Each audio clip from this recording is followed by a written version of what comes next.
So I was just at PAX this last weekend, saw a bunch of cool games, saw a bunch of really awesome people, and met a bunch of awesome YouTube people while I was there. And I saw a ton of really awesome indie games, and that's the real reason I go to PAX, is because I just really love seeing all the small indie producers making these awesome games that I will just love no matter what. So here's a list of some of the top indie games that I found at PAX. This is just my list, but let's get into it. We have Rite of Ilk, Runner 3, Floor Kids, The Forge Arena, Bendy and the Ink Machine, Minute, Swords of Ditto, Mr. Mart, Last Year, Just Shapes and Beats, Dishonor Your Neighbors, Aftercharge, Sinner, Dauntless, The New Soul Calibur, Descenders, and Detroit. Rite of Ilk looked like a really cool game. The art was really cool and smooth and bright, and it just looked really cool. It has a kind of a Last Guardian almost vibe, but you're actually connected to another person, so it's also a puzzle game, and also it looks like it works. It actually won Best Game at Gamescom 2017, so I can't complain.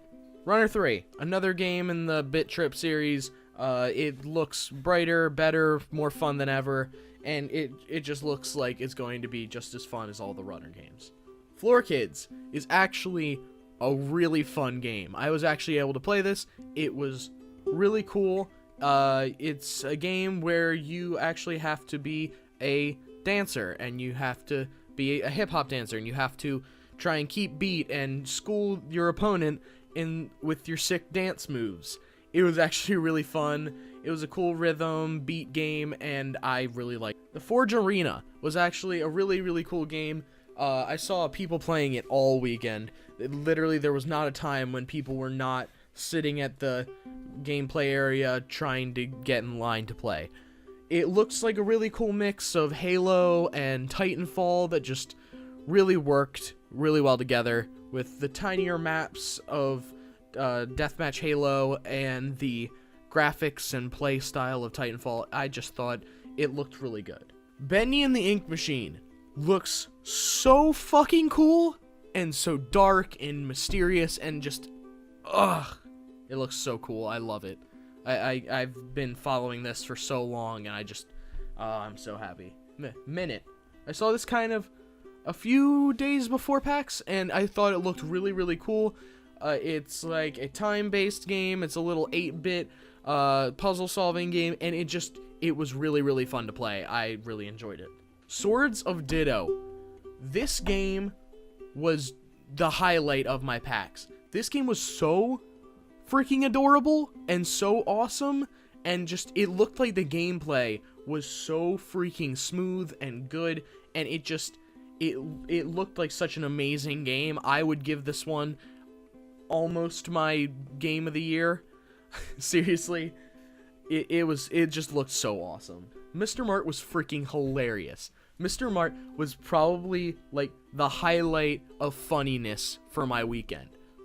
You're literally working at a cash register and have to steal people's stuff and beat them with their food and then throw them out. Like, and it's VR, which makes it even better. I can't say enough funny things about that. Last Year looked actually really cool. It looks almost as if it was made by the same people that made the Friday the 13th game. It has the same art style, basically the same premise, just with different villains and different heroes in different settings.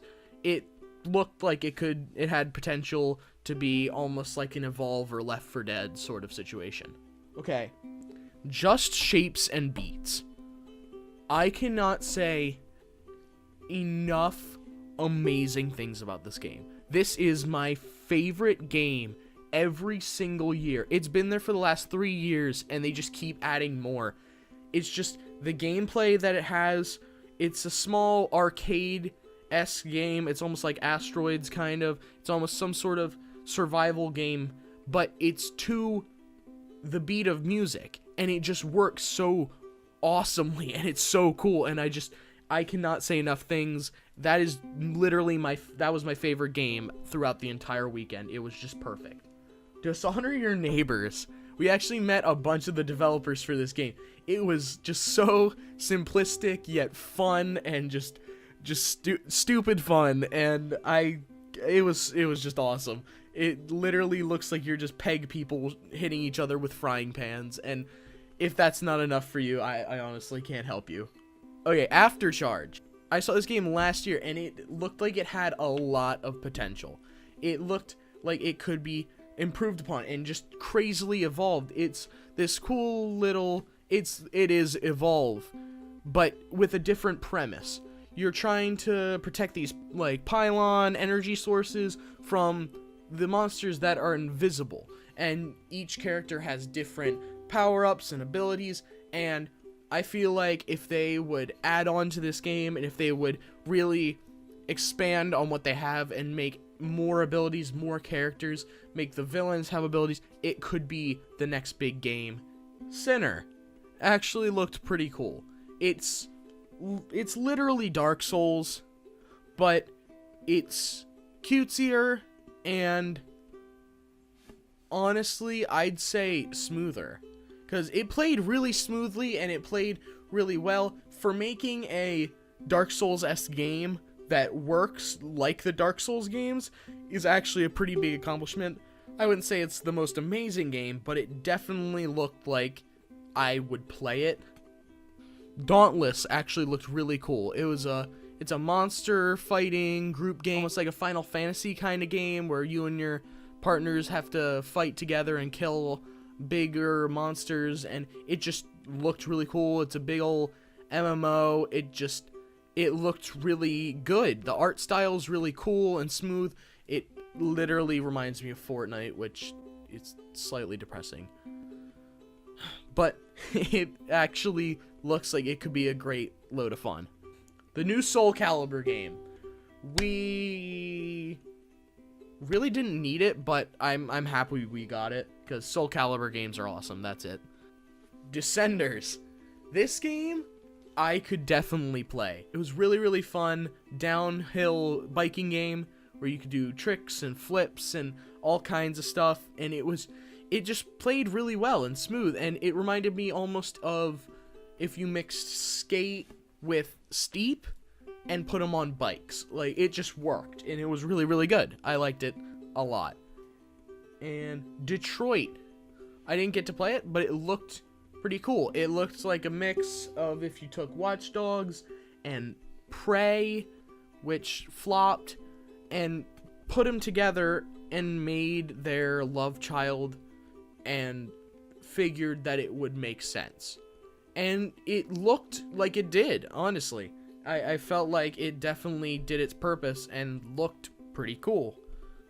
Overall, though, I do have to say I'd give Indie Games of the Year to Swords of Ditto, Benyon the Ink Machine, and Just Shapes and Beats. Honestly, they were the best in my mind. They definitely took what they wanted to do and did it with gusto.